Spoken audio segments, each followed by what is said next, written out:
یکی آمد پیش یه بزرگی گفت که چند تا حرف حکمت آمیز به من یاد بده. گفت حرف حکمت آمیز میخوای چیکار کنی؟ گفت میخوام مردم رو به طرف الله دعوت بدم. با حرفای حکمت آمیز مردم رو میخوام به طرف الله دعوت بدم.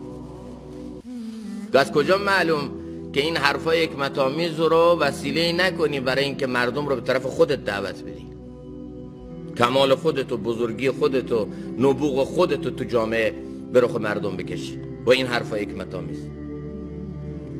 یه مرتبه این جا خورد، گفت راست میگه، اینم ممکنه باشه. گو علامتش چیه؟ گو علامتش اینه که این حرفای حکمت آمیز اگر از زبانی دیگه غیر از زبان تو، منبری دیگه غیر از منبر تو هم در آمد و تو جامعه اصلاح آورد، تغییر آورد، تو نسبت به او حسادت نکنی.